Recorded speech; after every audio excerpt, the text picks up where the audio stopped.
performed at a primary school production in 1994. So this is after I've seen Brand New Day and I got the idea that I wanted to do theatre. And so for our school end of year school production, we actually performed Honey Spot. Because I could play didgeridoo, I played the cousin William. And so what really struck me about that was that everybody could access it. Every single person that sat in that audience had something to take away from that show. Everybody could understand the ranger, or the girl Peggy, or the cousin William, or the mother, or Tim, because at some level they're all so Australian and so beautifully written that you sort of go. There's one of the funny, beautiful things that we had was a Korean exchange student watched Honey Spot and said, "That's my story. That's how I feel about this country. That's what's happening to me. This is what I'm going through." That character has actually mapped out what I've been going through, and she was sitting there with tears.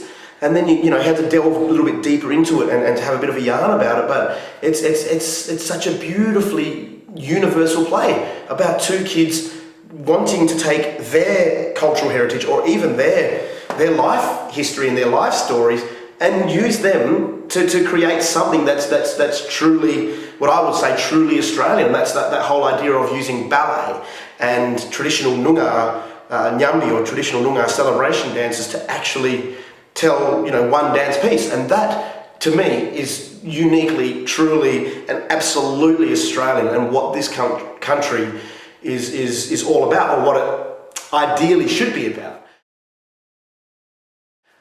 I think the whole idea of blending those two cultures to form one dance really lends itself to how people can actually converse with each other. I won't pretend that there's not ignorance in the play, because it has to be honest and true. And the Aboriginal people, the Noongars, weren't keen to go into the ranger's house because that's off limits and it's uncomfortable. And the ranger didn't want them coming into his house. He didn't want to go to their house. And it's just through misunderstanding. And I think Honey Spot really hit the ideals that I pursue as an artistic director, is to have top-notch stories, beautifully written and crafted characters, but bringing understanding to each other, to those two groups of people. The Noongar fellas who don't go to see theatre, who've got more, I suppose, attachment and investment with the American subculture than any Australian, or any idea of what Australian culture would be. So, in terms of the kind of play that I would love to read, Honey Spot is basically top of the list for me. And even as a teenager, I knew I was always going to do Honey Spot as a director. I knew that my first season at any theatre company was going to have Honey Spot. I was just lucky enough to move into Yiriyarkan as a 26-year-old, going still with all that passion, going, I really want to do this story. I think it has something to say. It's a beautiful story. We brought in the cellist. So the cello and the didge are working in perfect harmony with each other. Assuming that the didge has survived the winter, because now we'd have to get another one to get it in perfect C. But anyway, that's for me to worry about. But in terms of the kind of story that I think a theatre company should be telling, and a kind of story that has every single person walking out of that theatre with something from it, and they've actually taken something from all of those characters, from the themes, from the way that the people came together. I really think that as a way of bringing people together, I haven't seen anything more appropriate than Honey Spot as a script, even if you're just reading it.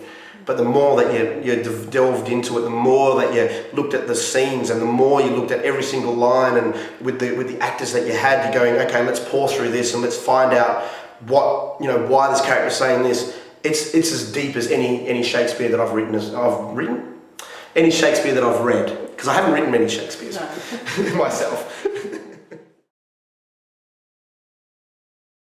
The love for the story and the art forms that were were woven within it.